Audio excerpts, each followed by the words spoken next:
Hola chicos, bueno, estoy haciendo este video para ustedes, para que tengan un insumo más para poder trabajar con la práctica y poder entender cómo es la noción esto de los conjuntos numéricos y cómo están incluidos uno dentro del otro, ¿sí?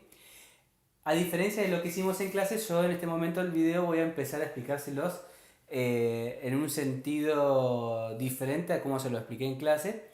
Así que bueno, lo primero que tienen que saber dentro de los conjuntos numéricos es que el máximo de conjuntos con los cuales hemos trabajado hasta el momento y han trabajado ustedes en la escuela hasta este momento es el conjunto de los números reales, ¿sí? Están representados en este momento con un cuadro verde y tiene la letra mayúscula R con una doble barra, ¿sí? En algunos libros aparece una letra cursiva mayúscula. Los números reales, en principio, están separados en dos grandes grupos, ¿sí? El conjunto de los números que no se pueden expresar como una fracción y los que sí se pueden expresar como una fracción. Y van a tener nombres determinados. Eso es lo que yo voy a poner a continuación, ¿sí? Todos los números que se pueden expresar como una fracción se los va a llamar números racionales. Y a los números que no se los puede expresar como una fracción, se los va a llamar números irracionales. Estos van a ser los dos grandes conjuntos en los que están separados los números reales, ¿sí? ¿Cuáles son los de mayor importancia para este curso? Los números irracionales, porque son con los que vamos a trabajar sobre este primer cuatrimestre, ¿sí? ¿Quiénes son los que entran acá? Bueno, entran determinados números con determinadas características. Por ejemplo, ¿quiénes son uno de los que entra acá? Raíz de 200. ¿Sí? Si yo resuelvo este número en la calculadora, me va a dar aproximadamente igual a 14,14213, y ese decimal va a continuar en forma indefinida. Es decir, el decimal que me da como resultado es infinito y tiene otra característica que es importante, que no se repiten las cifras decimales, es decir, que es no periódico. Todos los decimales que sean infinitos y no periódicos van a ser el tipo de decimales que para mí van a ser imposible expresar como una fracción, ¿sí? Con lo cual, todos los que tengan esa característica van a entrar dentro de los irracionales, ¿sí?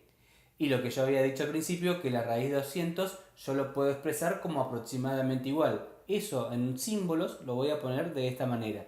Entonces, este símbolo significa que la raíz de 200 es aproximadamente igual a 14,14213.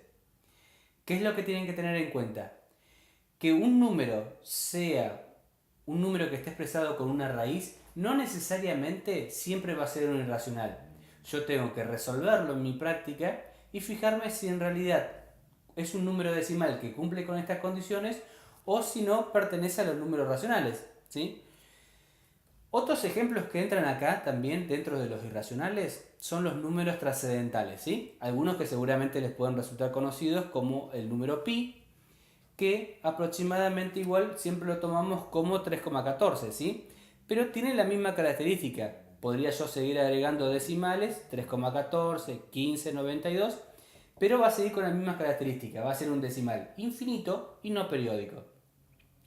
Otro que les va a tocar ver más adelante va a ser el número e, que se usa mucho en biología y también en economía. El número e es una constante también que sus primeros cuatro cifras decimales son estas, ¿sí? Con la misma característica, y vuelvo a repetir, infinitos y no periódicos. Otro que se usa mucho en la arquitectura es el número de oro, ¿sí? Que su valor aproximado es 1,618033 y también va a continuar. Estos serían los números irracionales. Vuelvo a repetir esto e insisto. Los números reales se separan entre los números que se pueden convertir a fracción y los que no se pueden convertir a fracción, ¿sí? Siguiendo la línea de pensamiento, ustedes en segundo año, ¿hubo algún conjunto de números decimales que pasaron a fracción? Que tenían tres características, la clasificación era en tres tipos de decimales, ¿sí? Eran los decimales exactos, o que también se los llama finitos, como por ejemplo el 1,2, el 3,5, el 14,08, todos tipos de decimales que tienen un fin. Luego del 2, luego del 5, del 9 o del 8, no hay más cifras decimales, ¿sí? Entonces, ese tipo de decimales se podían pasar a fracción con determinadas técnicas, que en este momento no vienen al caso y que lo vamos a repasar más adelante.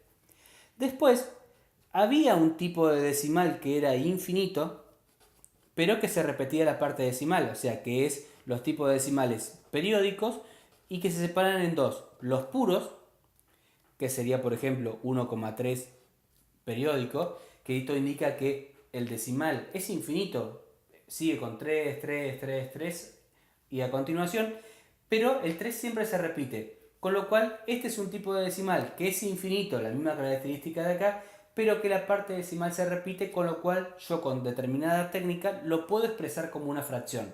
Recuerden que todos los números que están acá se pueden expresar como una fracción. 2,41 podría ser así, con más de una cifra que se repita, o también en algunos casos puede suceder que en vez de ver un arco hace una raya, que también indica que ese tipo de decimal es periódico. Y el otro tipo de decimal que también se puede pasar a fracción es periódico mixto, que sería como por ejemplo un 3,42 periódico, ¿sí? Es decir, hay una parte decimal que se llama anteperiodo que no se repite y hay otra que sí que se repite en forma indefinida, ¿sí? También podría ser un número negativo tranquilamente, ¿sí? Como este, ¿sí? Estos son los tres tipos de decimales que se pueden pasar a fracción. Entonces, redondeando a grandes rasgos, tengo tres tipos de decimales que se pueden pasar a fracción y un tipo de decimal que no se puede pasar a fracción, es decir, que pertenece a los irracionales, ¿sí? Perdón que vuelva sobre estos dos conjuntos numéricos, pero a los irracionales me faltó indicarles que se los representa con una i y que a los racionales se los identifica con una q, con una raya en el medio, ¿sí? Y esto, ¿sí? También, les vuelvo a repetir lo mismo con AR, en algunas bibliografías aparece con una letra mayúscula imprenta, ¿sí? ¿Quiénes son también los que entran acá? Obviamente, si son racionales y se pueden expresar como una fracción, van a ser todos los tipos de fracciones que nosotros conocemos, ¿sí? Siempre recuerden que una fracción, para que sea fracción, tiene que ser un cociente entre números enteros. Podría ser tranquilamente un número como este, o también un número mixto, que sería 1, un medio, ¿sí? También expresadas las fracciones pueden ser como 4 séptimos, ¿sí? Y hasta acá venimos con los decimales y fracciones que están dentro de los racionales, ¿sí? Pero no son los únicos números que están. ¿Quiénes están también dentro de los racionales? Aparecen lo que ustedes conocen como números enteros, que seguramente más de una vez han escuchado hablar, ¿sí? Y que se los identifica con una letra Z, también con una doble raya, ¿sí? Es decir, los números enteros están dentro de los racionales y a la vez están todos dentro de los reales, ¿sí? Los números enteros, ¿por quiénes están representados? Los números enteros son obviamente los que no tienen coma, ¿sí? Que serían, por ejemplo, el -1, el -2, el -3, el -4, el -5 y así continuaría en forma sucesiva. Que estos serían los números negativos. Hay que tener en cuenta lo siguiente. Acá también estaría incluido dentro de los enteros el 0. Y aparecen también que están dentro de los enteros que uno podría pensar a priori es decir, me faltan los positivos.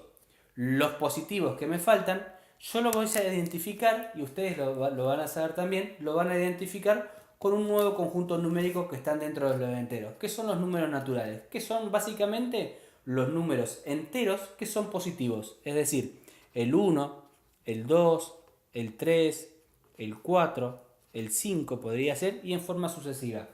Los números naturales se los va a identificar con una n. Entonces, estos son todos los conjuntos dentro de los conjuntos de los números reales que existen, ¿sí? Es la clasificación completa. ¿Hay más conjuntos numéricos? Sí, existen otros, pero no vienen al caso para el curso en el que estamos, ¿sí? Entonces, ¿para qué me sirve esto? Hay actividades dentro de las prácticas donde yo les pido que hablen sobre la inclusión de conjuntos y sobre la pertenencia a cierto conjunto de determinados elementos.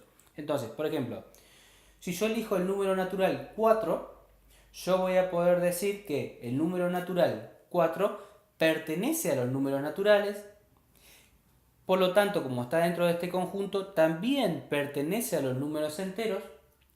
Va a pertenecer también a los números racionales, pero no va a pertenecer a los irracionales, ¿sí? Porque están dentro de este conjunto. Pero también van a pertenecer a los números reales, ¿sí? Podría tomar otro ejemplo. Por ejemplo, ya que lo tengo escrito acá, voy a tomar el -3. El -3 no es natural, porque los naturales son números que no tienen coma y son positivos, ¿sí? Pero el -3 es entero, es racional y es real. O sea, el número -3 no pertenecería a dos conjuntos, a los naturales y tampoco pertenece a los irracionales.